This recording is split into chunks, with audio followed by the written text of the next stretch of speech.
Hello everyone! Before we begin, I'd like to do two things. First, give a huge shout out to two people who did a lot to make this part of Ronin and I's collaboration possible. One to Pickled Dill, who made the scripting of part 8 a lot simpler as well as lent their voice for something very special you'll see in this part. And to Ranger Rye the Ranger Base, aka AceTheWindRider, who took over for the editing of this monstrous video. Please find their links in the doobly-doo or the iCard above and go support the creators who supported me and Ronin. Finally, I'd like to bring your attention to the fact that at the moment, only about 35% of my viewers are actually subscribed. As I'm currently trying to grow my channel to make more frequent uploads at higher quality viable, your subscription is invaluable to me, but free for you. So please consider hitting that button and the bell. And while you're at it, subscribe to Ronin, Charizard, and everyone else who made this project possible. And without further ado, enjoy the show. The world on fire was suddenly illuminated by the light of pure fiery pride growing ever stronger. Crocorock, though fatigued, had faithfully leapt all the same as Charmeleon had into the fiery death and pain that was the lava below. But he wouldn't have been able to make the save as adeptly as his rival could, as both he and Ash were scooped up and kept aloft from the heat below by the newly minted Charizard's powerful wings. After opening his eyes again, the young catchman feels his adrenaline boosted to levels he's never felt before, causing him to whoop and congratulate Charizard's achievement, getting him a prideful roar and a gout of flame shot into the air as thanks. Meowth, Misty, and Silver also breathe a sigh of relief, as Ash is dropped off alongside Charizard next to him in the viewing area of the gym before Charizard rounds on the far superior opponent in front of it and roars his challenge for endangering his trainer and rival. Moltres regally opens his massive wings as Blaine calls for it to be careful, though he does hesitate, having just seen the bond between Ash, Crocorock, and Charizard, and second guesses his earlier assumptions. However, he wouldn't repeat the mistake of being led astray by a man who seemingly got along well with Pokemon. As if ordered to telepathically, Moltres quickly slams his wings together, causing the hot winds of the volcano to swirl into a hurricane which surges right towards Charizard and the humans behind him. But instead of fleeing from it, the flaming lizard suddenly engulfs itself in hot blue flames and bursts directly into the deadly wind funnel, only to disperse it and come crashing into Moltres to execute an immensely powerful flare blitz. Though as Charizard is wrapped with recoil damage, smoke from the attack clears away to reveal that Moltres is completely unfazed, and with a much stronger aura than Blaine's Carcoal Mustard, retaliates by slamming Charizard with an ancient power, and causing it to plummet towards the lava below. Ash calls out for his friend to remain strong, and Charizard finds the strength to open its wings and catch itself to glare back at the legendary bird. His trainer then advises using his speed and mobility to take advantage, as he doesn't have anything which can hurt a monster like this. But Charizard has other plans, as it raises two glowing fists. Silver, though still shocked this ridiculous battle was truly taking place in front of him, at least had the wits to yell to Ash that Mega Punch wouldn't do anything here. But the cap-wearing Ketchum stays eerily calm while staring at the glow from his fire-type's hands. Suddenly, that glow shifts from white to a faint yellow, as electricity starts to crackle, causing Ash to slyly assure Silver that he was certain Mr. Giovanni would stay cool during this. While Misty, seeing this, cheers. It looks a lot like the Thunder Punch that Surge's Electivire had been using while they had trained with it. These statements causing Blaine to suddenly focus on Ash and Misty and take his mind off the battle as Moltres tries to keep Charizard away with 4 more volleys of ancient power.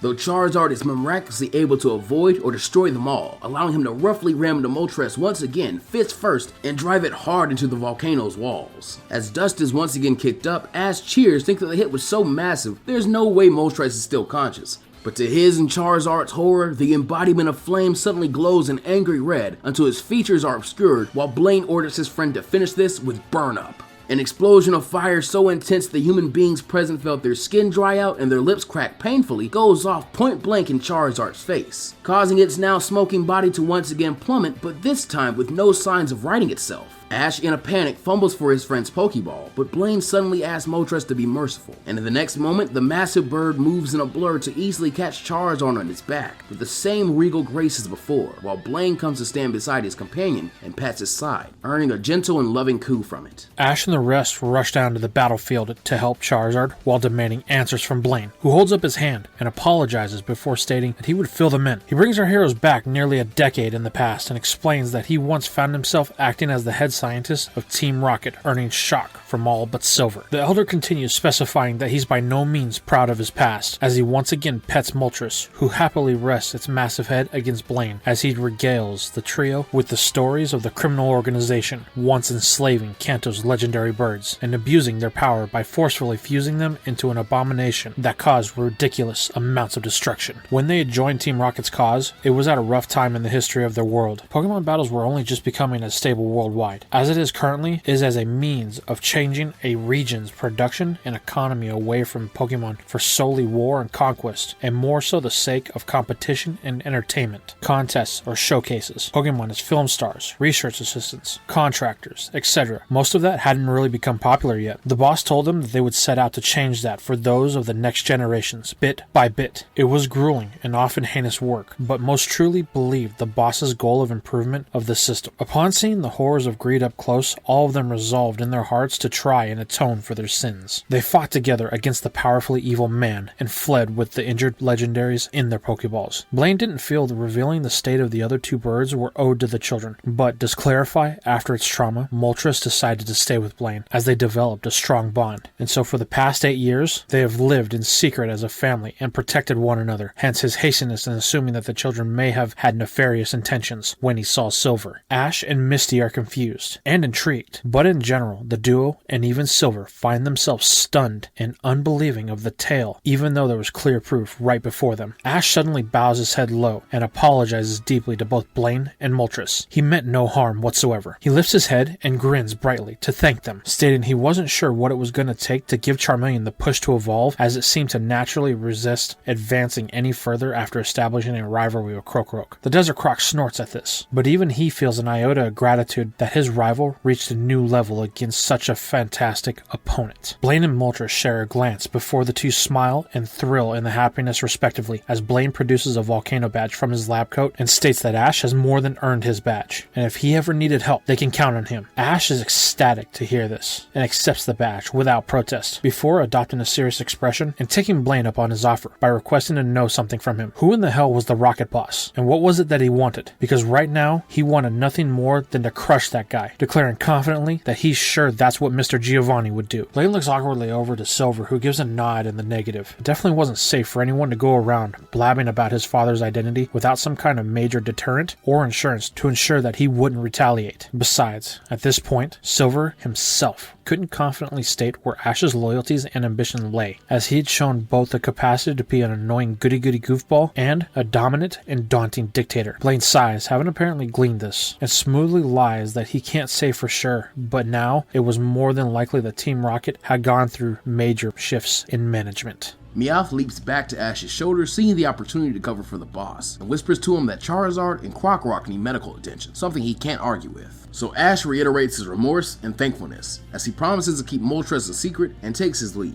Misty does the same and runs to catch up with Ash, after Silver encourages the two to go on without him, as he wants to discuss his battle for the next day. With the two gone, Blaine tenses slightly, but from Silver's actions so far, and with Moltres right next to him and still very much ready for a brawl, the old scientific battle master is confident enough to demand to know what's going on from his former employer's son. Silver then begrudgingly gives Blaine a crash course in what Giovanni had been up to as late, the most important part being that Silver wasn't on Giovanni's side. He even extends Blaine the offer to come and be his subordinate when he finally destroys Team Rocket and creates his own organization, but the man flatly refuses as Silver chuckles and turns his back to leave. As he does, he reminds Moltres and Blaine to prepare for a much more difficult challenge in the morning and to keep their mouths shut for their own sakes, causing Blaine to ponder if this is said out of genuine concern or not, while Moltres grumbles before diving back into her pool of lava to rest, while Blaine chuckles that he knew that Charizard's attacks affected his old friend more than she let on.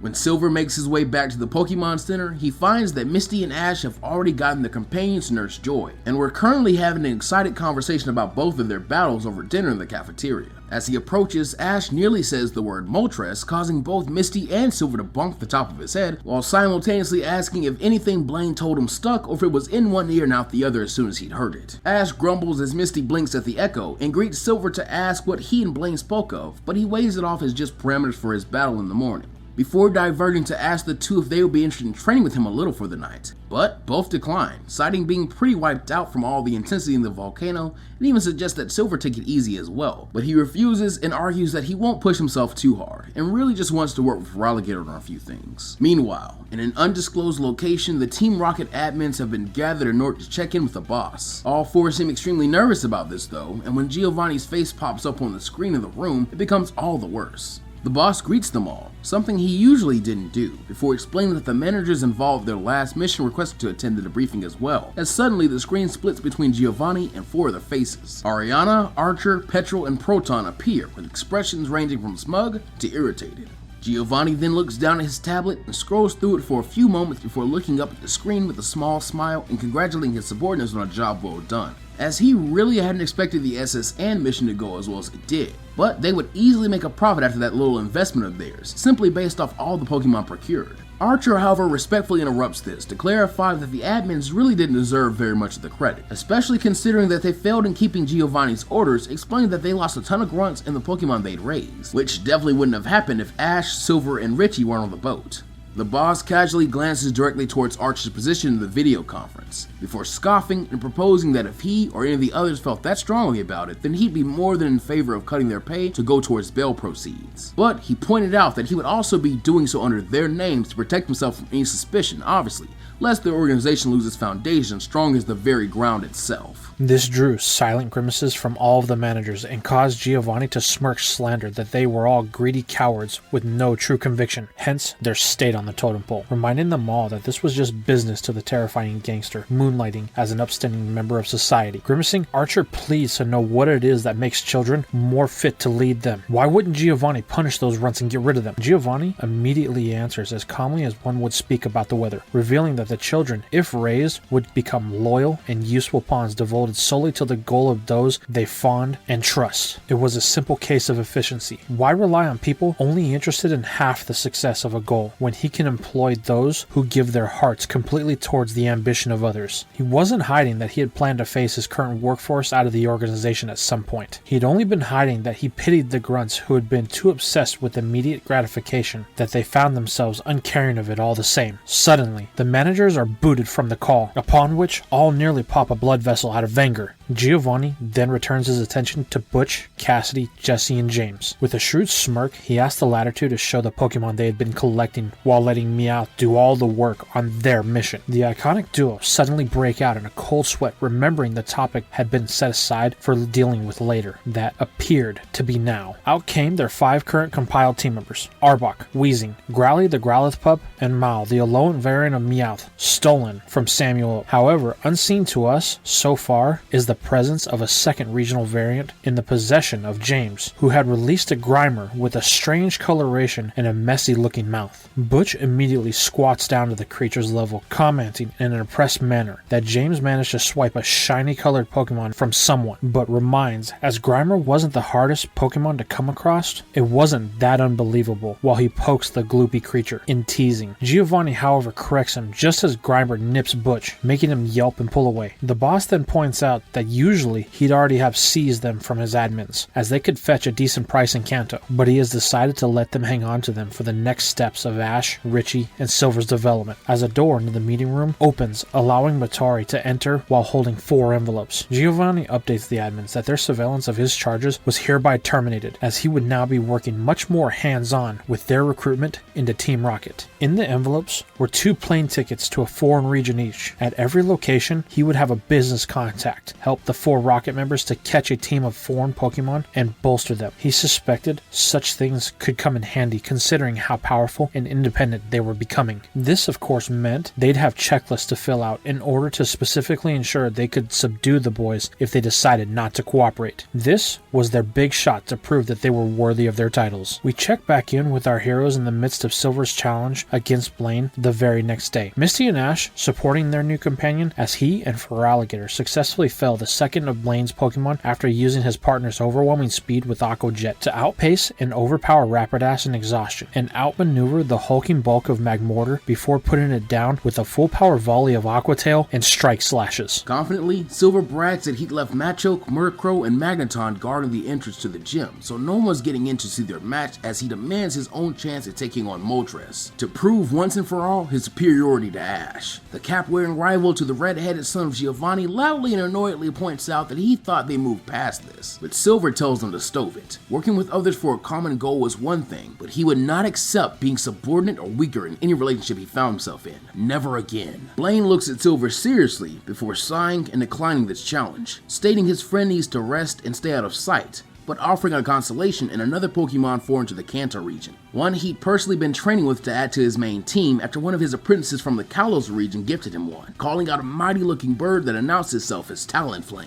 Ash in wonder goes to scan the creature with his Pokédex, but before he has much of a chance to, Silver is on the attack in rage, calling for Feraligatr to show Blaine they're serious with an Aqua Jet, which Talonflame has to race in order to dodge, just barely coming out of a collision unscathed thanks to the use of Flame Charge at the last minute. Blaine then continues to work his superior speed, chipping away at Feraligatr as Talonflame grows faster with each move, until it looks to be nearing its limit when the familiar glow of Torrent activates. Silver, thinking quickly and knowing the target is too fast to hit straightforwardly, gives a seemingly desperate call to his starter, dive down towards the lava. Everyone present screams in protest, but Feraligatr unthinkingly obeys his master with total trust, diving dangerously close to the molten rock below, before, at Silver's signaling, turning sharply and flying just above it with the use of an enhanced Aqua Jet, which causes large gouts of steam to begin foaming, which obscure the tenacious gator. The wind begins to whip, almost as it had for Moltres' hurricane, as the steam swirls up surrounding the battlefield, and causing Talonflame to panic a bit and hesitate. Silver, seeing the opening, yells "Now!" which causes Feraligatr to end its looping around in the air in order to fly directly towards Talonflame. The steam bursts away to reveal the Aqua Jet, now even larger, due to absorbing the excessive moisture from all of the steam, allowed them to make for much more power, as Silver dubbed this maneuver the Scolding Aqua Jet. Blaine, impressed but unwavered, tells Talonflame to pull a stunt and counter with the Flare Blitz, which the speedy fire type is able to masterfully do with all its speed in order to challenge this speedy yet powerful attack. Steam from the clash obscures everything so completely, Ash releases Fearow to help blow some of it toward the top of the volcano, revealing a reddened and burned Feraligatr struggling with all of its might to remain standing, while Talonflame preens its feathers. It is irritated a bit by the recoil of the attack and the power of Feraligatr's own daredevil gamble, but in this battle of speed and power, it had come out on top, making Silver wonder if its speedy fire-flying type bird had trained alongside Moltres and benefited from its power. Finally, Feraligatr falls forward, unable to battle any further, and Silver drops to his knees in disbelief at his defeat, without even getting to test himself the way that Ash did. Blaine encourages him to use his last two Pokemon, but Silver returns his starter, as he isn't interested if Blaine won't take him seriously. Before he can go, Blaine tells him to wait, and suddenly, Talonflame flies over and drops a volcano badge to Silver, who questions why. The old scientist adjusts his glasses and states it's ultimately gym leader's discretion, and though Silver was an abrasive and spoiled brat, it was more than obvious that he was talented enough to back up that pride, and certainly worthy of this badge. He thanks them all for coming to the Cinnabar Island gym, and states that he looks forward to seeing what they can accomplish in the league. Silver scoffs, taking the badge and leaving while Misty and Ash prepare to follow and give him an earful about being so reckless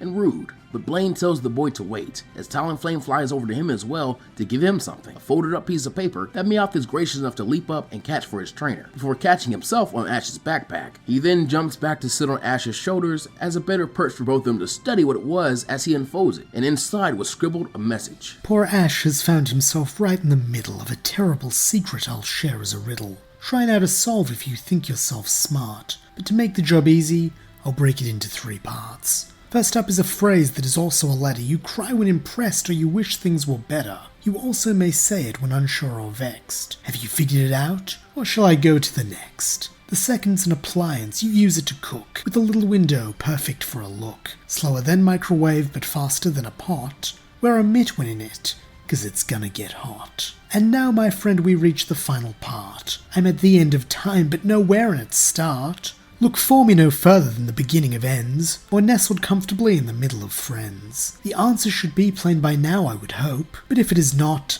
let me throw you a rope. Put the 3 together and what do you get? The name of Kanto's most insidious threat. Sweat dropping, Ash whispers to Meowth in confusion and wonders if he had any idea what to make of this riddle. With a nervous sweat of his own, as he had instantly understood the answer to be a verbal puzzle, he lies that he couldn't make heads or tails of the situation, and suggests they get away from this crazy old coot after all the wildness that had taken place with him at the center. Ash reluctantly agrees while putting the riddle away and pushing it from his mind as he says goodbye and goes after Misty and Silver. After the arduous nature of their trip to Cinnabar, everyone wishes they could just catch a ferry and relax. But currently, the only ferries from Cinnabar are to either Pallet Town or Vermilion City. Though Ash considers going for his first non-perilous ride with Charizard, he settles for riding Gyarados with Misty again. while Silver clambers on to Feraligator's back and orders it to swim fast and hard as he wants to see it outrace his companions. Heading east past Seafoam Island, the little group stop here for lunch, and with Silver, Ash, and Meowth quickly getting on her nerves, Misty also uses this time to unwind with some fishing, and before long, she reels in a Tentacool. In anger, the jellyfish Pokemon attempts to bombard her with poison stings, but thankfully Shelter is out of its ball, having been allowed to enjoy the beach, and so it eagerly leaps to Misty's defense. Using Withdraw, it is able to easily shield itself and its trainer from the poisonous attack, before firing back an Ice Beam. And even though the attack isn't very effective on Tentacool, it does manage to freeze it solid, giving Misty a chance to throw a Pokeball. After 3 quick shakes, she's given the option to swap it with one of her current teammates, and she decides with it already being so much stronger than most of her team, Shelter can afford a vacation back at Cerulean for a little while. When they finally get back on the seas, it only takes a few more hours to reach land, specifically a fishing village a few days walk from Fuchsia City. Ash is a bit bemused that they couldn't just ride Gyarados and Feraligator directly to Fuchsia, but Silver calls him an idiot and asks if he understands the concept of being landlocked. Ash grumbles that he was just saying, but Misty cuts off any retort from Silver, snapping that they should be walking, not talking, since their friends are waiting for them.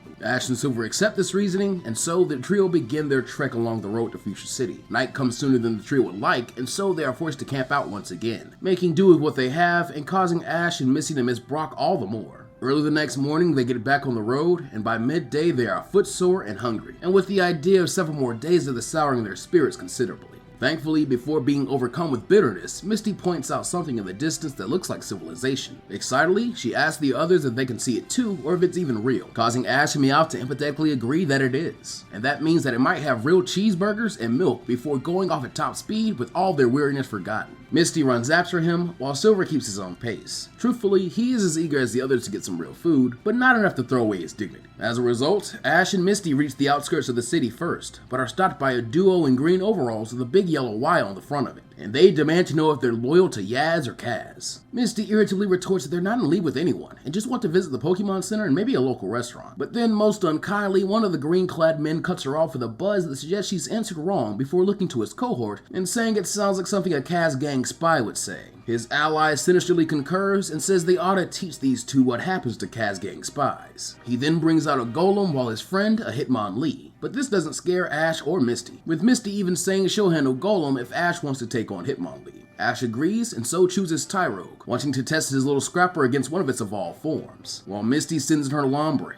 The Golem user grimaces that just cause that Pokemon sporting Yaz colors doesn't mean he'll go easy on it, but Misty smiles that she wouldn't dream of it, since she knows from her friend who specializes in rock types that this Lombre knows moves that Golem is especially vulnerable to. The goon jeers for her to bring it on, since Yasmin aren't afraid of anything, not type matchups, but before he can list the second thing, his Golem is sent rocketing into him thanks to a 4-time super effective Bubble Beam. Meanwhile, Ash's Tyrogue is locked into a hand-to-hand grapple with Hitmonlee. Both are furiously trying to push each other back, but neither seems to be gaining any type of traction, which is in many ways a testament to Tyrogue's grit and perseverance, until Golem's defeat briefly breaks Hitmonlee's concentration. This gives Tyrogue an opening as it drives a knee into Hitmonlee's chest before Judo throwing it into the dirt hard. When it doesn't rise, the pair of Yaz thugs grumble that Ash and Misty will be sorry, but a booming male voice from out of their eye line declares that these two mooks are the ones who ought to be sorry, breaking the rules and trying to run potential challengers out of town. Panic crosses both faces as the Yaz duo spin around, saying that wasn't what they were trying to do at all. They were just testing them, making sure they were ready for the tourney, but the voice says that's a load of ponyta dung, showing himself. At the sight of him, the two Yaz men fall to their knees, pleading for the man, who they call Anthony, to show mercy. Anthony growls that he'll let them off with a warning this time, but he better not see this kind of behavior again before barking at them to scram. The duo do so, while Misty jeers that it looks like she's finally found something the Yasmen are afraid of. Anthony laughs at this, telling her not to pay those guys any mind since they're all talk anyway, before asking if her and Ash are here for the tournament as well. By now, Silver has caught up to his unlikely companions, and asks what tournament Anthony is referring to. Anthony grins that is the Pokemon Sumo tournament, of course, but Ash scratches his head, saying he's never heard of it.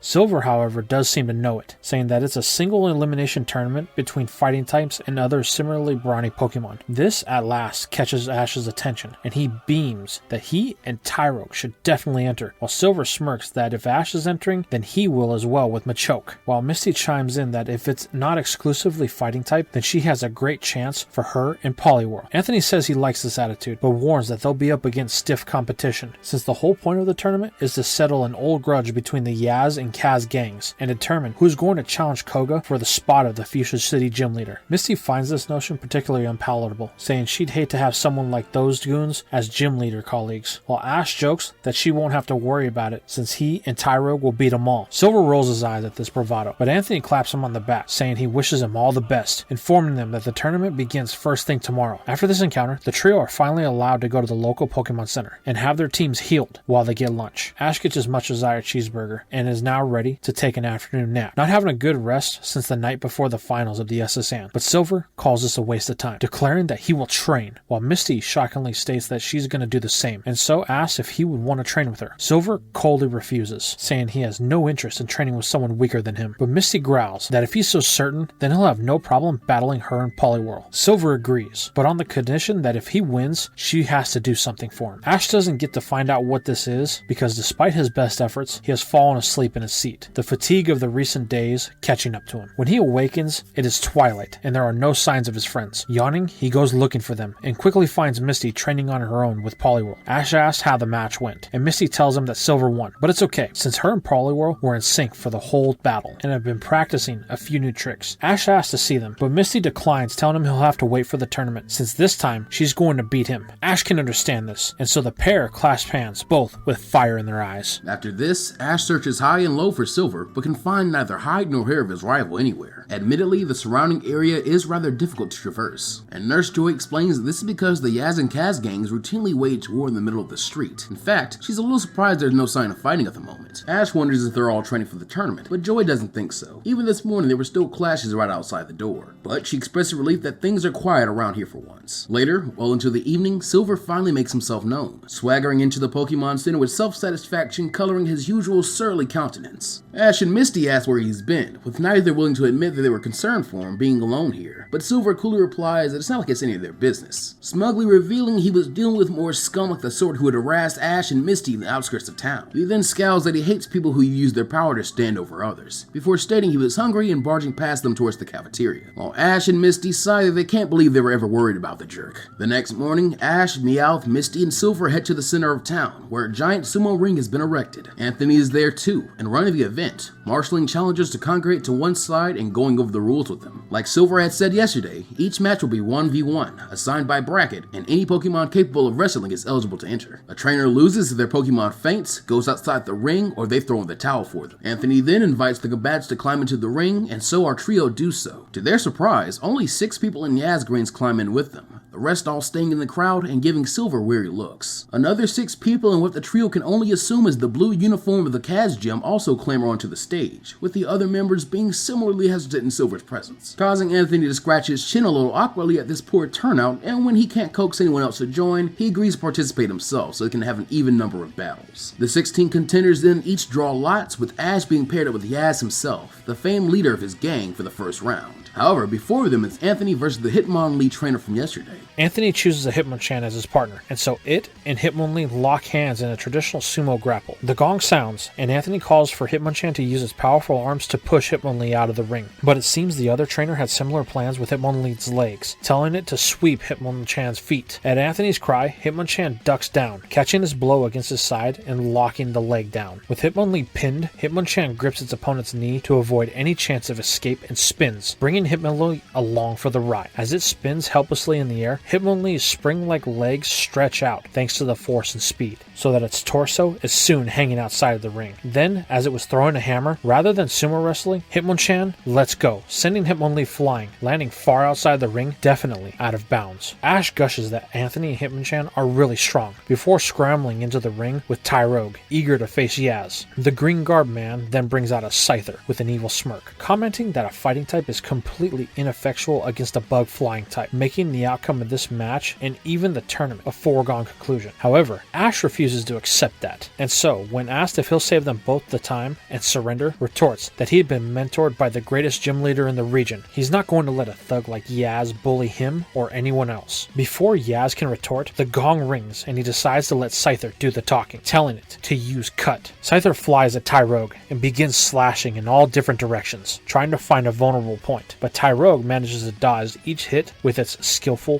footwork, though this does come with a cost, and soon Tyrogue has his back foot against the boundary of the ring, and so Yaz capitalized on this by having his Pokemon use Aerial Ace to knock it back just a little bit further. Scyther raises one bladed arm and swings it down in what will surely be a super effective move that they all know can't be dodged. But Ash thinks fast and tells the little fighting type to use Fake Out. Raising its hands, Tyrogue claps one on either side of Scyther's blade, holding it in place inches from its face before it starts trying to push it back. For a moment, it seems like neither side will budge. Then Ash calls for a focus energy, which causes a thin aura to form over Tyrogue as it sharpens its focus, giving it both insight and power. It uses Scyther's force against it by rolling back and pushing both feet into its stomach, performing a circle throw which eliminates Scyther. Stunned and enraged, Yaz orders it to get back in the ring, but Anthony growls that Yaz has already lost, and using moves in Sumo is a disgrace to everything this tournament stands for. But he's going to give him a second chance. Walk away now with some dignity, or get a taste of Hitmonchan's Ice Punch and see if his flunkies still respect a popsicle. Yaz snarls, but knows he's outmatched, and so shoves past both Ash and Anthony, humiliated. Anthony then asks the young man if Tyrogue is alright.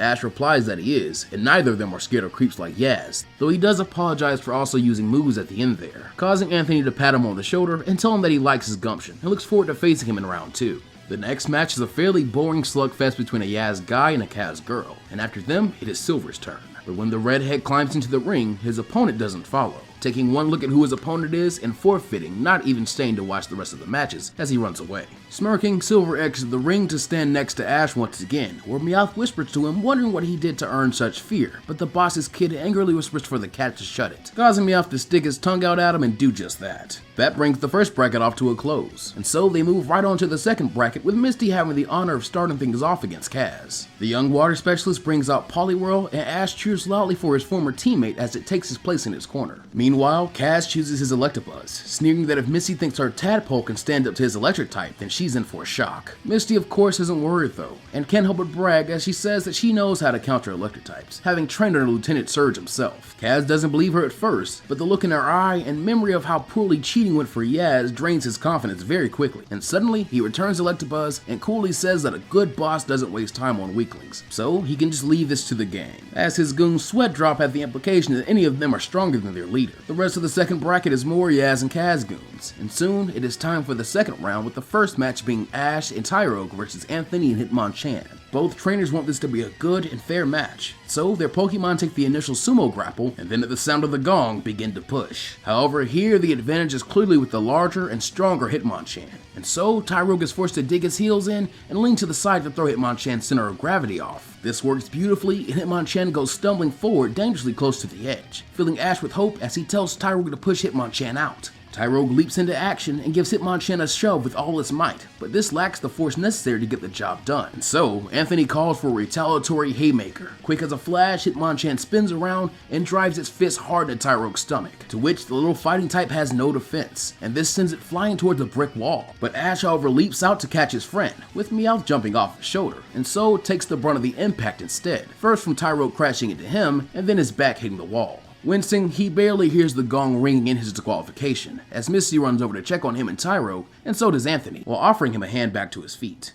As Ash thanks Anthony, Tyrogue seems very disappointed in itself, so Ash said he'd love it if Hitmonchan could teach Tyrogue to throw a punch with that kind of power sometime. Anthony actually says they can do that right now if he wants, which surprises Ash, who asks what about his semi-final match. Anthony then shrugs that he was only ever really a stand-in, and now that Yaz and Kaz have both been eliminated, he's not concerned anymore with who will win. Ash gratefully says that in that case, he would love to train, and so the pair head off, just as Silver is about to start his match. In an alley a few blocks away, Anthony tells Ash that this would be the perfect place for their training. Ash isn't so sure, since he can't imagine Mr. Giovanni even training in a place that stinks like old garbage, but he chooses not to argue, and asks if Hitmonchan is going to teach Tyrogue to throw a powerful punch. Here Anthony shakes his head and says that he doesn't think that it would actually do Tyrogue much good, urging Ash to think back to their battle. While its arms are strong, its real power came from its legs. On reflection, Ash can see what Anthony means. Tyrogue's pushing power was nothing compared to Hitmonchan's, but when it braced its legs, it was able to keep its evolved form at bay and even catch it off balance. Anthony can see the gears turning in the boy's head, and as that had Tyrogue come at Hitmonchan with a kick rather than a punch in the end, it probably would have ended with enough force to cause a ring out. Ash sighs, wishing that he had thought about that, but Anthony gives him a friendly smile and says that he's still young. At his age, he and Hitmonchan weren't half the battlers that him and Tyrogue are. This cheers Ash up, and he asks Anthony if he's not going to teach him moves on how to punch, then what are they doing here? Anthony replies that he's going to teach Tyrogue a move that'll help improve its kicking tenfold. Then from behind a dumpster, he rolls out a ball.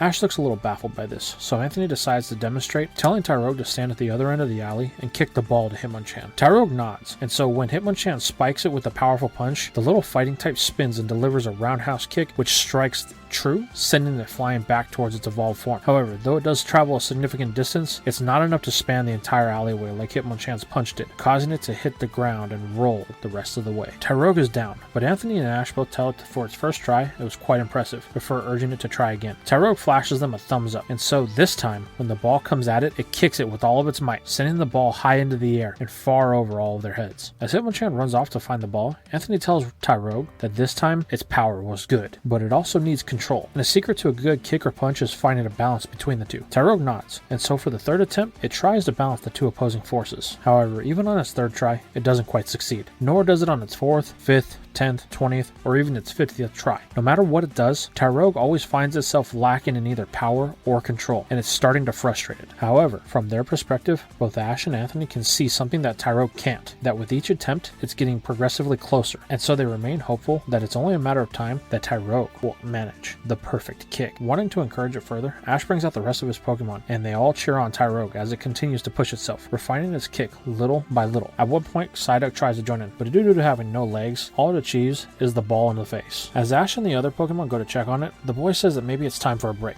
but Tyrogue refuses, yapping furiously and kicking at the air repeatedly. Meowth then slides onto his trainer's shoulder, whispering into his ear, translating that Tyrogue wants to do this. No, it has to do this as redemption after failing Ash in the tourney. Ash's eyes go wide and he approaches the baby Pokemon, laying a hand on his shoulder and telling it that he doesn't have to think he failed him, nor does he see this as an act of redemption. He just wants to help it grow and have some fun in the process. To prove this, he takes the ball from Anthony and offers to throw it this time, chuckling that he's going to give the throw plenty of heat. Tyrogue laughs too, the storm clouds clearing from its mind, and so without doubt or shame weighing it down, Tyrogue feels a new wellspring of power. Its heart's aligned with Ash once more. Ash then throws the ball, and Tyrogue surrenders to this feeling of inner peace, letting the power radiate through it, warmth flowing through it. Tyrogue leaps up to kick the ball, but it's Hitmonlee who connects, sending the ball back into Ash's hands with the perfect execution of Mega Kick. Ash lets out a cry of delight as he runs to hug his newly evolved Pokemon, who wraps its own arms around its trainer, noting that it'll have to get used to this new sensation of being at eye level with Ash. All the other Pokemon crowd around to give their congratulations as well, with Anthony giving Hitmonlee a thumbs up, while Hitmonchan punches it on the shoulder with a nod of respect. Ash goes to ask Anthony if he and Hitmonchan would like a rematch against him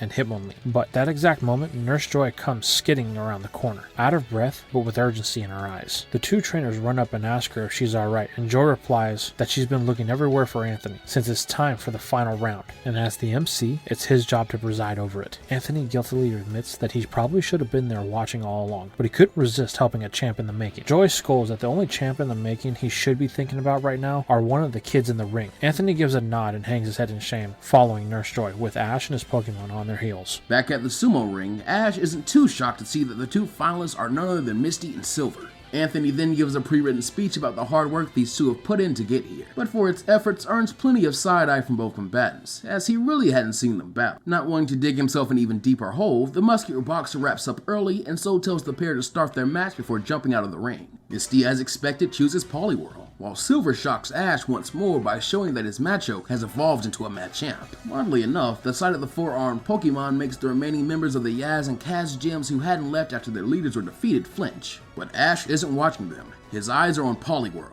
who shows absolutely no fear as it slams into the other Pokemon, despite it being 99% muscle and almost double its height and width. Ash is proud of its tenacity, and so is Misty as she cheers for it, causing Machamp to budge a little. Silver coolly replies that if that's how Misty wants to play it, then Machamp will smack that tadpole of the ring with a single backhand. His superpowered Pokemon obeys, lunging forward, but this plays right into Misty's hands, as she has Poliwhirl sidestep the hit before grabbing Machamp's arm with both hands, one on its wrist and the other behind his elbow, creating an arm lock. She then tells Poliwhirl to show everyone the trick they've been working on, and deftly the water type executes a flawless imitation of Tyrogue's judo throw, using Machamp's own weight and momentum to lift it up and out of the ring. As it crashes to the ground outside, everyone is stunned to see that the match is over so quickly, while Silver stares in silence, completely flummoxed at how Misty was able to play him so easily.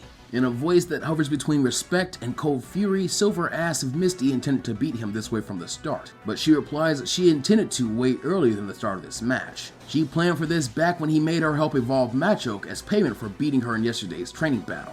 Impressed, Silver nods at this, having no further words for her as he steps out of the ring and Anthony approaches the victor. He then tells her that by winning this tournament, she earns the right to challenge Koga for the title of Fuschia City Gym Leader. But Misty reminds him that she's already a gym leader, so that prize is pretty pointless for her, causing the members of Yaz and Kaz to face fall as they contemplate how they'll have to do this whole tournament over again, while Misty asks if someone could give her and her friends a lift to Fuchsia City, since that would be a way more helpful prize. Anthony says that he can, since it'll take a few days to set everything up again, and so our group of Ash, Meowth, Misty, and Silver depart Dark City that afternoon. Travel is much quicker by car, and by nightfall, the trio is in Fuchsia City. Their first port of call is the Pokemon Center, where Ash and Misty are happy to see Brock hard at work as Nurse Joy's aide. Almost dropping the tray of Pokemon he's holding, Brock runs over to greet his friends, and the original trio share a moment of joy at this reunion. Brock then briefly excuses himself to return the balls to the trainers, before ushering his friends and Silver over to a suite of lounges, where they can catch up more thoroughly. Brock recounts his time here, which has been spent helping mostly at the Pokemon Center, though with some training in case those Team Rocket bad guys show their faces again. Ash and Misty then take their turn sharing their story, though when Ash starts to mention Moltres, Misty elbows him in the ribs, and he changes tact mid-word, saying that Blaine's final Pokemon was a flying rodent Pokemon from Unova called Imoga. The story is much less impressive when it sounds like Charizard was beaten by a tiny flying squirrel, even if it could use a confusing number of fire moves, though Brock listens intently nonetheless. When they reach the point where they left Cinnabar Island, Ash remembers something and pulls Blaine's riddle out of his pocket, asking Brock if he has any idea what it could mean. This is Silver's first time seeing the riddle, and after reading it, he immediately knows the answer, and Blaine's attempted subterfuge, though he says nothing. Brock then draws Ash's attention back to the riddle, saying he's figured out the answer to the second section is oven, but he has no idea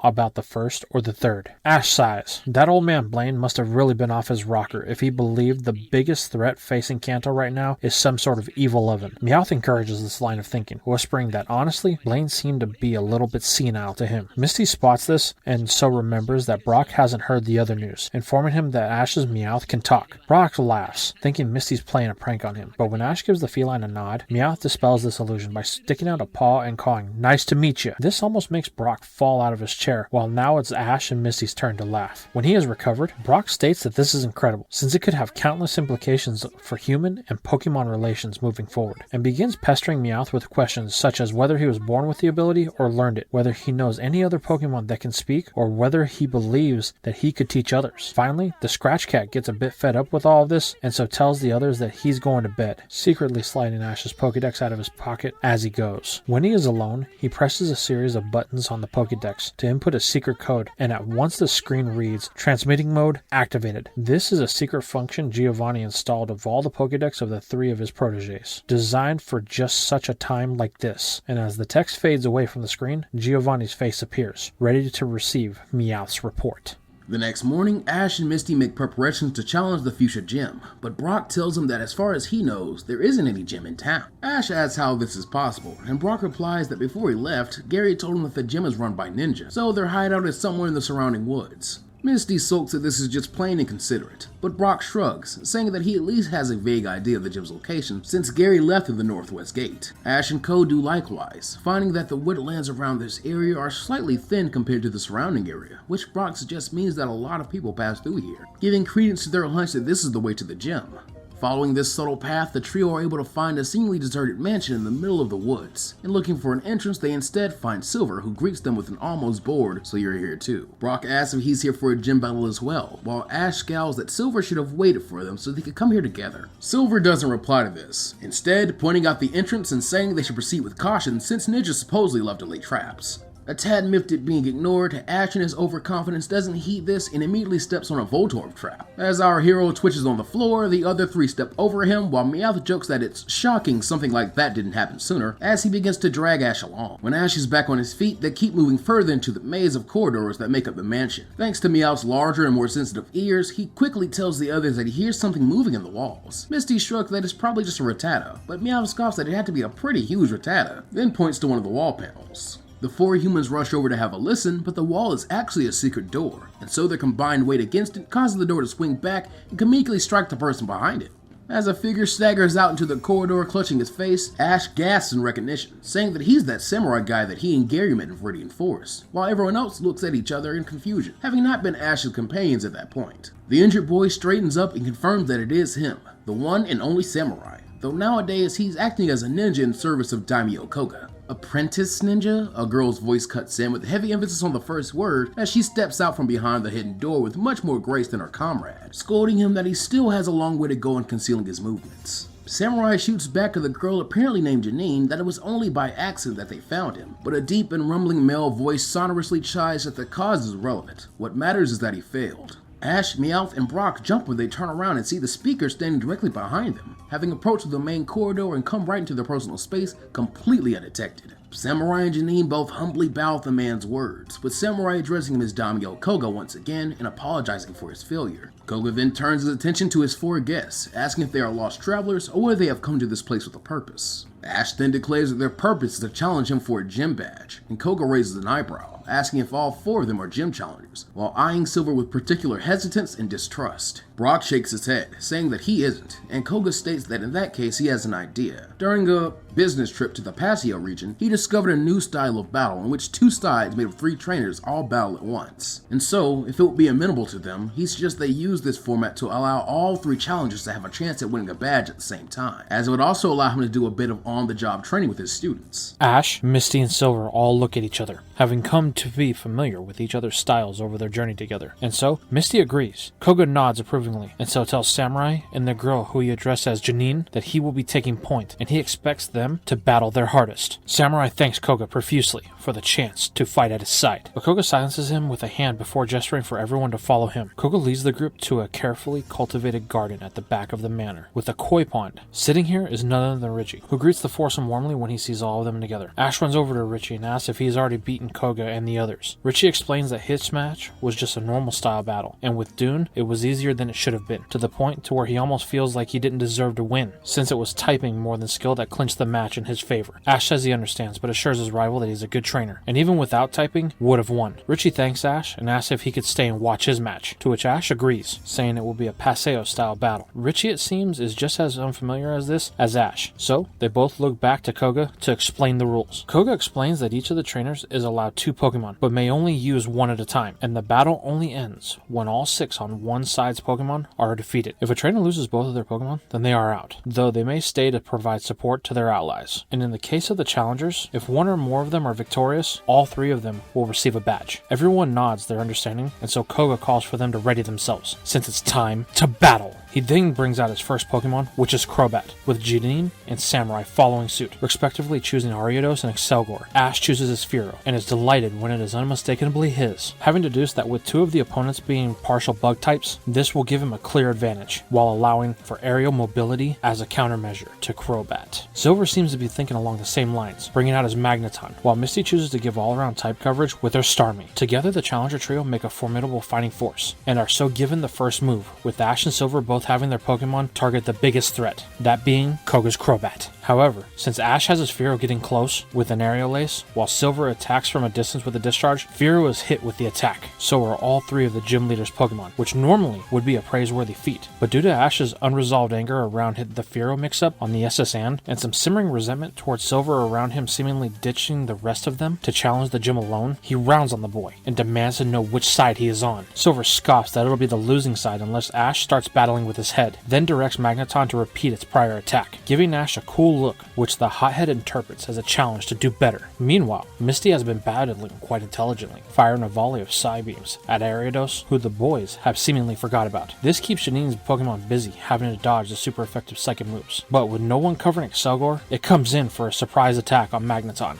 Using its incredible speed, Excelgor lashes out with the wrappings covering its body and grapples with the electric steel type before executing a flawless focus blast on its now bound target, which sends Magneton spiraling into the dirt with a heavy crunch. Samurai then yells to his daimyo that he's made an opening for him, and Koga nods before having Crobat capitalize on the opportunity with a cross poison on Fearow. This scores a critical hit on the unsuspecting bird, dropping it to the ground on top of Magneton. But to make matters worse, when Fearow rises, she shows the unmistakable signs of being poisoned. Koga then scolds Ash and Silver that this is the price of their woeful teamwork, saying that in a battle like this, a team is only as strong as their weakest link. Ash and Silver glare at each other, silently accusing the other of filling this role, until Misty, who is fed up with having to handle Janine on her own, yells at both of them that unless their egos can replace the soul badge, they better stove them and work together or all three of them are toast. Identical expressions of unhappy acceptance on their faces, Ash and Silver both nod and then tell their Pokemon to get back in the fight. Then Ash, as a gesture of both goodwill and his growing tactical prowess, suggests that he should cover Excelgor and Ariados from now on, allowing Misty and Silver, whose styles are more compatible, to handle the real threat of Crobat. Misty gives him an uncertain look, questioning Fearow's ability to take on two opponents at once, but Ash just flashes her a grin and says to trust him, showing that his ego isn't shrinking anytime soon. The redheads nod, and so they switch of opponents. As Ash knows Samurai from his battle against Gary in Viridian Forest, and even if he has grown a bit since then, he's confident that he has the measure of him. On the contrary, Janine and Ariados are virtual unknowns, and so he decides to make them a bigger threat, targeting Ariados with Fearow's next aerial ace. Ariados, though, is quick to respond, with Janine recognizing that the move's power comes from its speed, and so she attempts to slow Fearow down with sticky webs. However, Ash is ready, and so has Fearow seamlessly shift to Drill Run, which serves as a useful battering ram against the webs before returning to aerial ace just in time to strike Janine's Ariados at full power. The bug goes flying, and Ash suspects that he's just earned the first knockout of the battle, only for Ariados to fade away into nothing mid-fall. Silver, who recognizes this trick, tells Ash that it was an afterimage and that Ariados must have used Double Team. But it is too late, as the real Ariados makes itself known, jumping out from his hiding place amid the lattice vines and landing on Fearow's back. She squawks indignantly as Ariados' two razor-sharp fangs pierce her neck, and it begins sucking out her vitality with leech light. Fearow tries desperately to dislodge the unwelcome passenger, slamming her back into the wall of the gym and then flying up, cracking wood and tiles as she goes. But this seems to be doing just as much damage to the bird as it is to the bug. But unlike Ariados, Fearow is still poisoned and having his energy sapped out, which all can see puts it on a very short timer indeed. Silver then has an idea, and so looks to Ash, saying that he can save Fearow, but the other boy has to trust him. His rival looks uncertain, but at the sound of his first captor's renewed cries of pain, he tells Silver to do it. Silver nods, and so tells Magneton to use Thunder Wave on Fearow. Ash looks horrified at this seeming betrayal, but Silver reiterates to trust him, and with gritted teeth, Ash complies, allowing the electric attack to hit his Pokemon. However, since Fearow is already poisoned, this move passes pretty much harmlessly over it, while Ariados is not so lucky, seizing up as the electricity courses through it and letting go of its hold with both his legs and fangs. This allows Fearow to shake it off at last, and as Ariados falls stiffly to the ground, Ash ruthlessly has Fearow do a loop-to-loop and spear Ariados on the point of its beak before driving it into the dirt with an aerial ace. When the dust settles, Ariados is down, and Fearow is already attempting to do likewise to Samurai's Excelgor. Shamefully, Janine withdraws her Pokemon and brings out her final one, a Tentacruel, who Misty immediately sets Starmie to battle, having had little luck nailing the speedy Crobat with any of her Psychic-type moves. Although the pond is just as much Starmie's domain as Tentacruel's, Tentacruel has numerous appendages for far greater reach. Almost at once, it grabs a hold of Starmie and begins to hammer it with Hex attacks that the Starfish Pokemon is helpless to resist. Ash tries to have Fearow assist Starmie, but Excelgor is not willing to disengage, and so wraps its scarf tight around Fearow's talons, preventing any chance from escape. Fearow is unfortunately too weak to fight it off, with all the poison in its veins, and so must watch on as a final Hex sends Starmie shooting out of the pool, where it has embedded itself in one of the walls like a shuriken. No one needs to ask if it can still battle, and so Misty withdraws it, deciding to match Tentacruel with her own Tentacool. Ash and Silver both ask if she's really ready to debut that Pokemon in such a high-stakes battle, but Misty grins that she has faith in it, and more importantly, she has a plan. Tentacool makes its way into the pool before immediately vanishing using acid armor. Misty then smirks that she must really thank Janine for this idea, since she got it while watching Ariados trick Fearow, and now she'll be able to see whether Ninja can see through trickery just as well as they can utilize it. Janine snaps back that Misty's just trying to rattle her, the young ninja's tone indicating that it's working, while Misty responds with a silence and a smile before telling Tentacool to reappear and strike fast. Tentacool does so, jabbing its evolution, then vanishing once more with another acid armor. Janine tries to have Tentacool catch it like it did Starmie, but Misty explains that though it isn't as strong as its evolved form, it is smaller, faster, and more maneuverable, making a hit and run tactics a surefire way to beat the bulky behemoth like Tentacool, even if it does pain her to defeat such a beautiful Pokemon. While Misty continues her hit and run onslaught, Ash and Samurai remain locked in their clash, with Fearow using Aerial Ace on Excelgor to break the hold that it has over it, and trusting that type effectiveness will compensate for its flagging strength. Ash's guess is correct, and so Excelgor shrieks and releases its wrappings, allowing Fearow to get back into the air. But instead of capitalizing on Excelgor's moment of weakness, it goes straight for Crobat with a high-speed drill run. Koga and Crobat are extremely adept at evasion though, so Fearow ends up flying past uselessly, but readying itself for another pass at Crobat. Koga then comments that he'd have thought Ash would know a ground type move like that is pointless since it would do no damage even if he had hit it. But Ash just grins back with fire in his eyes and has Fearow repeat the process, saying that even if it does no damage, it still has a point. The process does repeat, and Koga asks what point that is, but it is Silver who answers smugly, misdirection. Koga only then realizes that while his mind has been occupied watching Ash's seeming mistakes and trying to figure out his strategy, he had taken his eyes off of Silver's Magneton, allowing it to silently float up behind Crobat under the cover of Fearow's shadow. Two of its magnet-shaped pincers then clamp shut around Crobat's upper wings, trapping it, while the lower magnet is driven into Crobat's unguarded back to deliver a shock. Silver chides that he figured out Koga's game the moment they entered this place, and now he knows its weakness. Shadowy tactics only work when you can see your opponent's tricks, but they can't see yours. Level the playing field with similar tactics, and the one who's used to relying on subterfuge to compensate will invariably fall short. And speaking of falls, it's time for Crobat to take one. He then has Magneton launch a brutal current directly into Crobat at point-blank range. The poison flying type screeches and writhes, flapping its free wing in both pain and in vain attempts to escape, but it is too little, too late, and eventually Crobat's wings go limp. When Magneton is certain Crobat isn't playing possum, it drops its prey, firing off a flash cannon for good measure to drive it firmly into the dirt. Koga calls Silver a brute, just like his father, and Silver roars that they are nothing alike, his calm demeanor rapidly fading in spite of his best attempts to maintain his facade of being above it all. The gym leader then brings out his Muck, telling it to use Silver's unbalanced state to take out Magneton, who as it stands is the greatest threat to the poison team. Silver realizes his error all too late, as Muck uses Fire Blast on the Steel Electric type, causing it to glow red, showing it now has a burn, while its magnetic prongs hang limp. Silver can see that it doesn't have much fight left in it, so he decides to pull out his last resort, having Magneton flying close to Muck, and he orders it to use Explosion. Magneton begins to glow brighter, building up to detonation. Everyone knows that the slow-moving Muck will have little chance to avoid such an attack. It is a calculated sacrifice to take Koga out of the match in exchange for one of Silver's Pokemon. But Samurai has other ideas, telling Excelgor to shield Muck, crying out he will defend Daimyo Koga to the bitter end. Once more, utilizing that blistering speed, Excelgor is in front of Magneton. It's biting and tombing its opponents in an attempt to contain the blast. However, with all the effort Silver has put into raising this Pokemon to such a high level, it can only dampen the explosion, as a fiery mushroom cloud bursts out of Magneton, covering the entire battlefield. Thanks to being underwater, Tentacool and Tentacruel are spared, but Muck is caught in the blast, and though Fearow tries to fly away, it is too fatigued, and is so consumed as well. When the dust settles, Magneton is unconscious, as is Excelgor having stand at ground zero. Fearow is unable to battle, the force of the explosion wiping out the last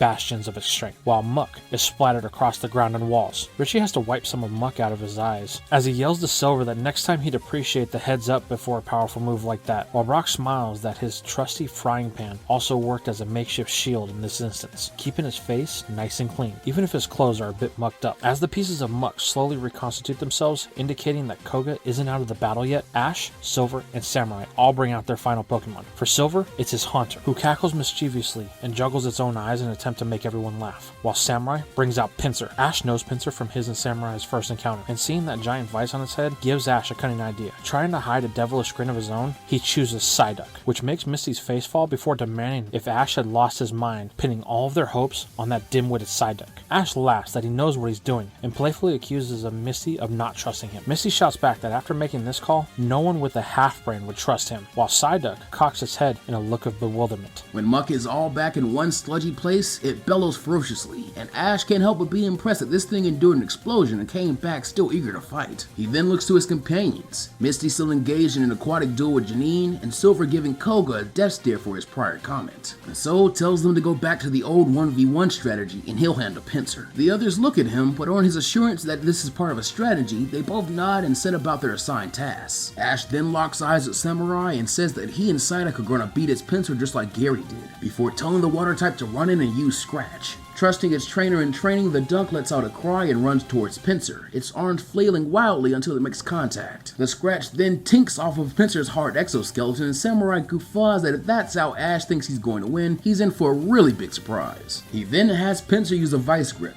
The bug's giant pincers clamping down on Psyduck's head. Psyduck then cries and tries to wriggle free, but Ash just tells it to relax as the pincers clamp down harder on its skull. Samurai then jeers that it sounds like Ash has given up if he's just gonna let him beat his pathetic Psyduck, but Ash snaps back that it's not pathetic, and Samurai can't even see that he's already lost. That last claim is so staggeringly like Giovanni that Koga gives the boy a brief side-eye, having heard rumors of the secret admin project, but never in his wildest nightmares having expected it to yield such results. If he is to save his boy's soul, both these boys' souls, he will have to crush them so thoroughly that the Team Rocket boss loses all interest in them. He then turns his attention back to Silver and his Haunter, who is using slapstick tactics to confuse the ever-serious Muck. Currently, it is grossly using Lick to resculpt the top of Muck's head into a stylish pompadour, while Silver orders it to be serious. But unfortunately for Koga, Lick's secondary effect has paralyzed Muck, making it helpless against this goofy assault. But it seems that he is not the only one frustrated by the way the battle is going, and when Silver finally gets fed up with Haunter's behavior and snaps at his Pokemon, the ghost begins to sob uncontrollably and then fades away. Misty berates Silver for being so horrible to his Pokemon, while Ash continues to watch on as Psyduck's squirming only gets worse. But the harshest statement comes from Koga, who says that unless Haunter returns within 30 seconds, it will be deemed to have fled the battle and Silver will be disqualified.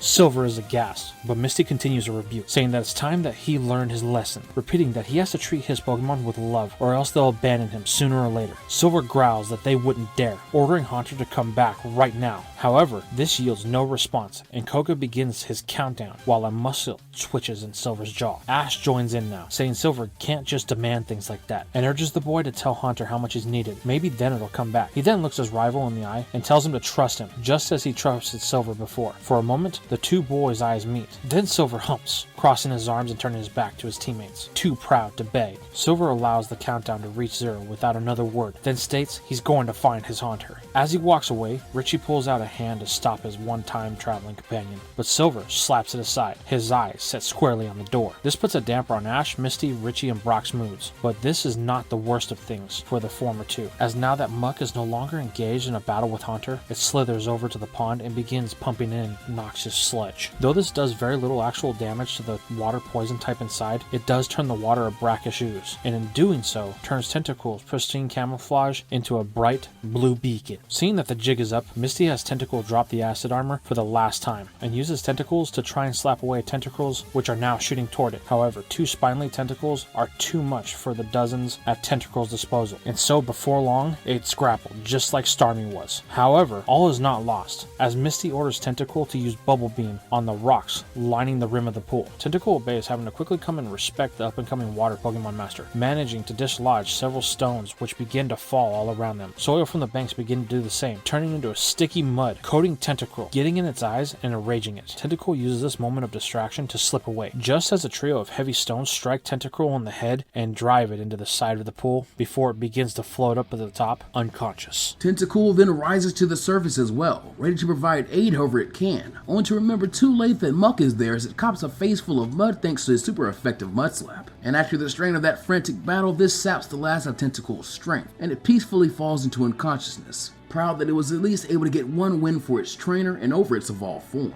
Now, the battle is down to just Ash against both Koga and Samurai, and Psyduck is still caught up in Pinsir's vice grip. At Koga's order, Muck approaches the trapped foe, ready to finish it off just like it did Tentacle, but as it approaches, something happens that unnerves the sludge monster. Where previously Psyduck's face had been screwed up in pain, now a look of serenity crosses it, and when it opens its eyes, they are glowing blue. An aura of the same azure hue then surrounds both Muck and Pinsir as the bug-type's pincers are forced apart, allowing Psyduck to levitate softly to the ground. The two gym Pokemon are then lifted into the air as the tables have turned drastically, with them now being the ones who are trapped. Ash then confidently states that he knew this would happen if he allowed Pinsir to keep worsening Psyduck's headache before calling for confusion. Psyduck then claps his hands, and at once Pinsir and Muck slam into each other, becoming a single ball of goo, which Psyduck begins to bounce up and down harshly, with each landing making a louder thud than the one before it. Samurai and Koga try giving orders, but it is useless. Their Pokemon are entirely at Ash and Psyduck's mercy, and when Ash tells his Pokemon to end things,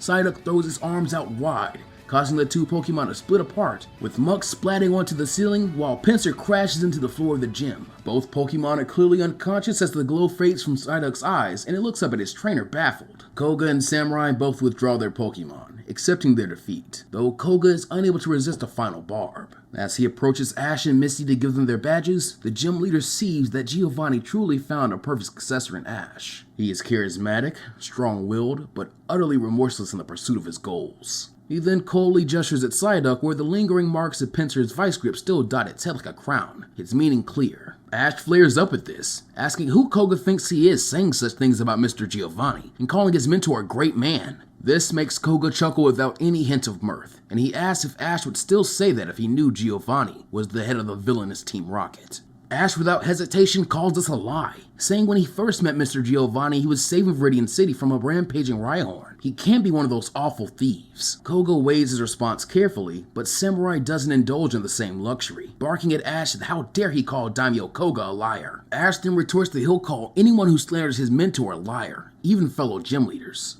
Koga begins to explain how he knows this, but Ash doesn't want to hear it, asking if Koga's going to give them their badges or not. The grizzled shinobi sighs and so doles out a badge to Misty and Ash before entrusting the third to Brock, who he does recognize as a gym leader colleague, and asks him to deliver this to Silver. Brock respectfully agrees and apologizes for Ash, but Koga shakes his head that one of the first things he learned as a ninja is that people will see what they want to see. In this case, that boy wants to see Giovanni as a hero. Brock has nothing to say, not having much of a relationship with either Koga or Giovanni, and just hopes that Ash, Silver, and Richie haven't gotten themselves into anything serious with the Viridian gym leader. Misty, on the other hand, is much more warm, having chatted with Janine about her Tentacruel since the battle ended. Departure comes shortly after this, with Ash leaving in a huff and his friends following. Richie walks at Ash's side, also uncomfortable with the accusations Koga hurled at Giovanni, but being a more placid soul, he tries to consider Koga's motive and anything he had seen that could prove or disprove the claims, while also trying to provide comfort to a clearly upset Ash. When they come back from Fuchsia City, Ash and company find Silver sitting outside the Pokemon Center, staring ponderously at Haunter's Pokeball. Ash asks if he found it, to which Silver nods before cocking his head to slightly ask how the battle played out. Ash then presents Silver with his soul badge, which he swiftly stows. Richie asks the group where they'll be headed to next, and Misty says the nearest gym is Erica's, so they could probably go there. Brock agrees, though says that he'd like to stop off in Stone Town on the way, since as a breeder, he's always wanted to see the Stone Festival. Ash and Misty ask what that is, and Brock explains that it's an annual event where people from around the world come to buy and sell evolutionary stones and other items. Then, at the end of the day, they all assemble in the town square for a mass evolution event. It's even said that the light from all the Pokemon evolving at once can be seen from space, though that may just be a rumor. Ash says that's really cool, while Misty beams that this could be her ticket to getting some water stones. Silver then states that he needs a dust stone, so he will be coming as well. Richie smiles that it looks like they're one big happy traveling family, as he half headlocks, half hugs Ash and Silver, the latter who gives him a dark look as he shrugs off Richie and saunters over to Brock, asking him to lead the way. What follows is almost a week of walking, with Ash, Misty, Brock, and Richie all having a grand time. Silver is much more withdrawn than he was when it was just the trio, keeping mostly to himself, except for when chores need to be done to keep their camp functioning. Around the middle of the week, the group stops off in a small town called Moss Green Village, so Brock can get some medical supplies. Here, he meets a woman named Cassandra and her grandmother, Lacey, who give him some homemade herbal medicines. Brock is very impressed by these, and Lacey tells him that they were concocted by her brother, who is the best naturopath in all of Kanto. She then gives him the recipes so he can try to make them for himself with Bulbasaur's help. Brock thanks her, and so the group get back on their way. On the final day of their journey, the group stumble upon an Eevee, tied up inside of a tree hollow. The more lively four all exclaims that it's awful to see a Pokemon seemingly abandoned like this, with Ash having the most abrasive response, thinking of Damien, but Silver says nothing, instead pulling a a ball from his belt and lobbing it so that it arcs around his companions before spinning back and smacking the Eevee in the snout. Eevee lets out a gasp before it is converted into a red light and captured. As the rope binding Eevee falls to the ground, the group all see that at the end of its collar was a shiny gold tag. Picking it up, Misty reads that this Eevee belongs to a resident of Stone Town called Mikey. Everyone rounds on Silver, but are shocked to see that he looks far more horrified and disgusted than any of them. Without a word, he begins sprinting in a beeline towards the town, a white knuckle grip on his newly stolen Pokemon. Ash and the others give chase but lose Silver pretty quickly,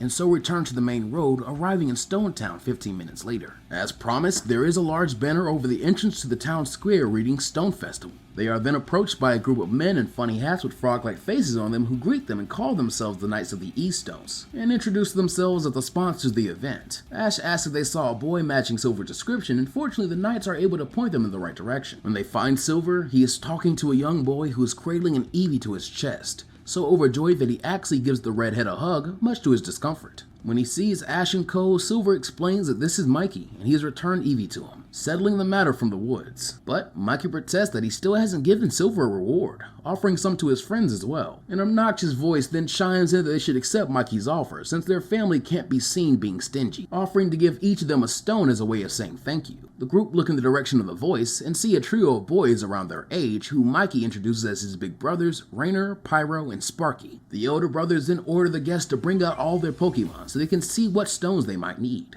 For Misty, Richie, and Silver, the answer is simple, with Pyro whipping a Firestone at Richie for Foxy, Rainer chucking a Water Stone at Misty for either Shoulder, Poliwhirl, or Lombre, and Sparky tossing a Dust Stone to Silver for his Murkrow. For Ash and Brock, the matter is a bit harder, though Brock says that if it's alright, he'd appreciate a Firestone as well, since a friend of his named Gary needs one and he'd like to help him out. Pyro then lobs a second one Brock's way, and then all three brothers gaze at Ash. He says that he'd appreciate a Sunstone, thinking of Gloom, but the brothers say that unfortunately they don't have any of those. However, they do have a Moonstone in possession, which one of the vendors could probably trade for a Sunstone since they are of equal value. Ash thanks them, and so is chucked a Moonstone, which he immediately runs off to try and trade. Brock follows suit after stowing the Firestone in one of his vest pockets, leaving Misty, Richie, and Silver staring at their new evolutionary stones. Misty seems to be weighing her options, then tucks her Water Stone into her bag, saying she'll use it later after she's talked to her Pokemon about if and when they would want to evolve. Richie nods along, saying he's pretty sure Foxy wants to evolve, but he still wants to talk it over with Susie, since he's really just caring for her Pokemon, and it wouldn't be right to evolve it without her permission. In contrast, Silver wastes no time, and as soon as he has a Dust Stone in his hands, he walks over to Murkrow and presses the stone against it, watching it dispassionately as it evolves. He then withdraws all of his Pokemon and currently nods to the other two, before going on his own business once again. He soon finds himself cornered by the mayor of Stone Town, who also happens to be Mikey, Rainer, Sparky, and Pyro's mother. She warmly thanks him for returning her son's Eevee, a claim that makes shame rather than pride cross the redhead's face, and he shakes his head as if trying to dislodge whatever thought is troubling him. The mayor then says that her family have been breeding Eevees for generations and have reduced it down to a fine science. So much so that Eevees in Stone Town are sought out by professors and regional champions alike. Silver thinks of a particular Espeon belonging to one of his father's associates, and has a hunch that it too might have come from here. But he voices none of this, instead asking why the mayor is telling him this. The mayor beams that she thought he should know his newest Pokemon's pedigree before handing him a Pokeball. Silver, almost panicked, says he already gave this back to Mikey, but the older woman shakes her head, saying this is another Eevee bred for its power rather than its speed like Mikey's, perfect for a strong young Pokemon trainer.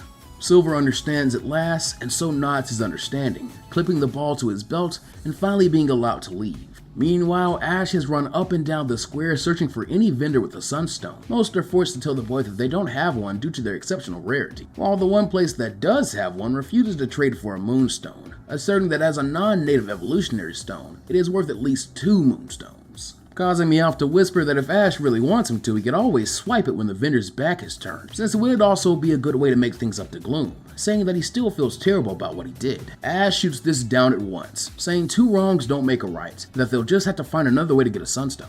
However, as dust settles in, Ash is no closer to getting his hands on a Sunstone than he is on the actual sun, and he slumps against the fountain in despair. The vendor, who is packing up his cart, sees this and approaches Ash, asking if he's okay. Ash replies that he is hoping to trade for a Sunstone to help his Gloom evolve, but he hasn't had any luck so far. The vendor admits that he doesn't have any Sunstones, but upon catching sight of Ash's King's Rock, says that he would be happy to trade any of the local stones for it. Ash thinks back to how he got the King's Rock, and once considered using it to evolve Poliwhirl, but then remembers that there's another way Poliwhirl can evolve, the way it and Misty wanted to go now. Smiling, Ash asks the vendor if he would be willing to trade the King Rock for a Water Stone, which the vendor happily agrees to, making the trade and wishing Ash good luck with whatever Pokemon he plans to use it on. Ash then clambers to his feet and sets off in search of Misty. He sees her and all the others gathered around the main stage waiting for the mayor to begin the mass evolution event, and when she sees him, she waves him over. Smiling, Ash presents his friend with the Water Stone, saying he got it for her and Poliwhirl. Misty thanks him, while Richie asks if he traded the Moonstone for it. Ash shakes his head, saying he's still got the Moonstone, though he doesn't know what to do with it. Brock says that Gary was looking for a Moonstone as well as a Firestone, so maybe they could call him and see if he wants to trade Ash for something for it. Ash agrees, and so Brock, Ash, and the rest make their way over to a phone booth. Gary picks up the first ring and smirks when he sees Ash, teasing that he was just thinking about him. Ash looks confused, and so Gary continues, jeering that he was thinking of Ashy Boy's face when he finds out that he was gonna beat his big bad boss. Something about that comment didn't sit right with Ash, and he tells Gary to be careful since Mr. Giovanni is the best gym leader in Kanto. Gary smirks that some old guy can't be more dangerous than a boat laden with a bomb, and this too twigs something in Ash, like an itch in the back of his brain that he can't scratch no matter how hard he tries. Gary then asks Ash how his match against Blaine went, and Ash has to again lie about how grand of a match it truly was. But the mention of the old riddle master gives Ash an idea, a dreadful idea. Rummaging through his pocket, Ash pulls out Blaine's riddle and starts to read it off at top speed. Gary looks a tad confused, but even so smirks that if Ash would rather read a piece of ratty paper, then he won't waste his time, especially not when he could be using it to whoop Ash's mentor. With an arrogant smile and a smell you later, Gary signs off just as Ash finishes reading Blaine's riddle with a new understanding. A phrase that is also a letter you cry when impressed or you wish things were better? G. A cooking appliance with a window that is slower than a microwave. Oven. The end of time, beginning of ends, and middle of friends. E. The name of Kanto's most insidious threat. G. Oven. E. Giovanni. Ash bursts from the phone booth and without thinking throws Charizard's Pokeball. As soon as the fire lizard is out, Ash climbs onto his back and tells him that he needs to get to Viridian City as fast as possible. Around him, his friends look bewildered, with Brock asking what's going on. With no time to explain, Ash simply yells that Gary is in danger and Koga was right, before taking off into the sky. Acting just as fast, Richie brings out Dune and hops onto her back, though instead of taking off at once, he offers his hand to Silver. The redhead doesn't hesitate, gripping his friend's wrist and swinging up behind him. The duo then take off after Ash before they can be stopped, while Brock and Misty are left wishing either of them had a Pokemon that will allow them to follow. The flight is a tense one, as the night winds off the sea buffet them due to the harsh pace Charizard is pushed to, causing Ash and Meowth to feel like they are about to freeze at any moment, even with Charizard's tail flame right behind them. Neither say a word, traveling at top speed and with their minds running through thoughts even faster. But when Ash sees the lights of Viridian coming up fast, he isn't sure whether to feel relief or dread. Not long after, Charizard deposits his trainer at the gym door, with Dune doing the same to her two riders mere seconds later. Together, the trio then burst through the door only to be greeted by the horrible sight of several of Gary's Pokemon in a beaten heap, with a bipedal creature in body armor hovering over them. From his viewing box, Giovanni smirks when he sees his three charges, and coyly asks if they're all here to challenge for his badge, reminding that it's still a bit too early. Crushed at the obvious truth in front of him, Ash begs for his hero to deny what he knows, but Silver declares that they know the truth about him and Team Rocket. Giovanni sneers that this is clearly not the case, since if they did, they know how unwise it is to make him angry. He then stands, ordering the armored Pokemon, who he addresses as Mewtwo, to clear away this refuse and teaches upstart students their place. Mewtwo waves a hand to the side, and Gary's Pokemon are all tossed like ragdolls into the wall, clearing space for the three newcomers to step in. As he hesitantly does, Ash feels a weight leave his shoulders and sees Meowth backing away, a look of pure terror in his eyes. Even in the midst of his fury and sadness with Giovanni, Ash can still feel sympathy for a friend.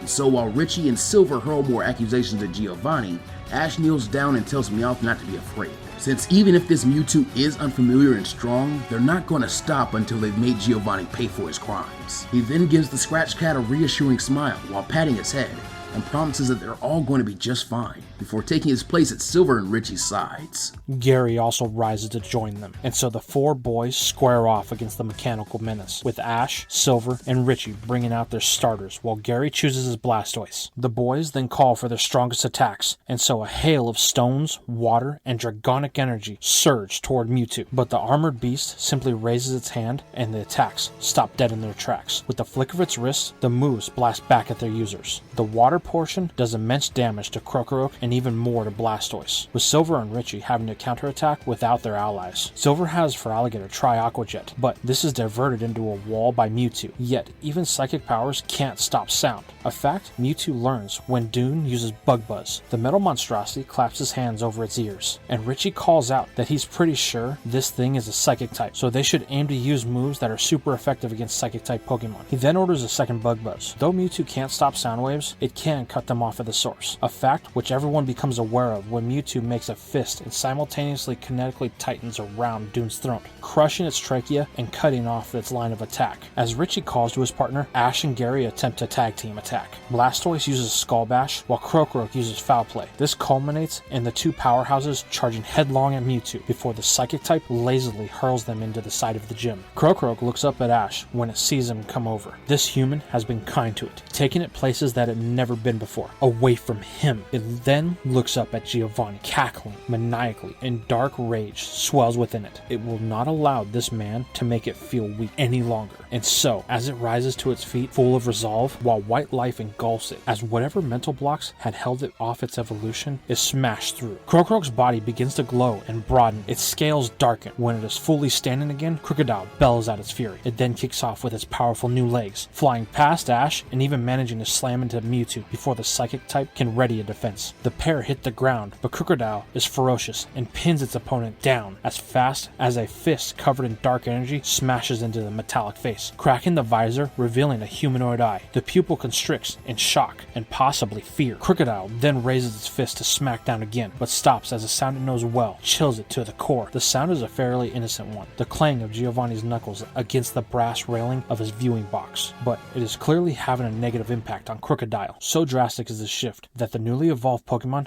doesn't even resist as Mewtwo throws it into the ceiling before slamming it into the ground. All the while, Giovanni continues the clanging, an amused little smirk on his lips. Ash demands and knows what he's doing to Crocodile. Giovanni simply explains that from birth, Crocodile learned that when it heard this sound, pain was imminent, and so now all it takes is the sound itself. The Team Rocket boss sneers that it's the most effective way to teach a beast discipline, and perhaps he should have done that from the start with him. However, Ash doesn't listen to this last barb, instead running over to Crocodile and shaking it, telling it that it's safe, but he really needs its help. When this doesn't work, he wraps his starter in a hug, apologizing for not knowing what awful things Giovanni did to it, begging it to remember how far they came together, and asking it to think of how many more Giovanni will treat just as badly if they don't stop him here. By this point, Giovanni has grown tired of all the melodrama, and so orders Mewtwo to end things with an Aura Sphere. The genetic Pokemon obeys, glaring at its foes through its one exposed eye, as it charges an orb of deep blue energy multiple times larger than itself, and then hurls it at the other Pokemon. With Dune, Blastoise, and Feraligatr all seemingly down for the count, it looks like this is it for our heroes. But as Ash holds Crocodile tight, the ground type finds a second wind. Moments before the Aura Sphere can consume the four Pokemon and Ash, Crocodile throws out a fist, wreathed in dense energy thanks to revenge, which stops the Aura Sphere dead in its tracks. It then rises back to his feet and takes a labored step forward, and another, and then another. With each step, it is able to push the Aura Sphere a bit further back towards Mewtwo. And when Ash sees what it is doing, he stands up and presses his hands on Crocodile's back, helping it to push. Perhaps because the attack originated from Mewtwo itself, or perhaps because the sight of this defiance has sapped Mewtwo's mental fortitude, the psychic type is unable to deflect the attack or even move itself. And little by little, the pair of Ash and Crocodile march on, until with one final shared roar, they thrust the Aura Sphere back to Mewtwo. After exploding into it, the attack sends Mewtwo staggering back, with chunks of his armor falling away, and its helmet being completely destroyed, exposing a pale feline face. Mewtwo then slumps forward, almost like it's going to faint, and Ash cheers, spinning around to tell Meowth and the others that he told them they'd win together. However, Meowth is nowhere to be seen.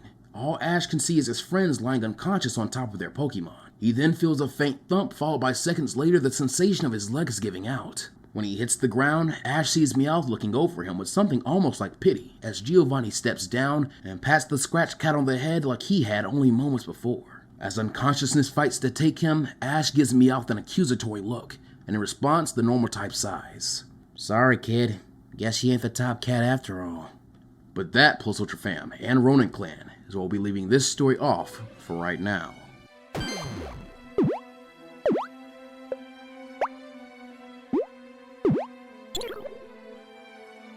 Well everyone, this video is already long enough, so we won't be staying for much longer. And like last time, we'll be shouting out the patrons of the channel in credit score form. And while those run by, I have some questions for you that I'd like you to mull over and answer in the comment section down below.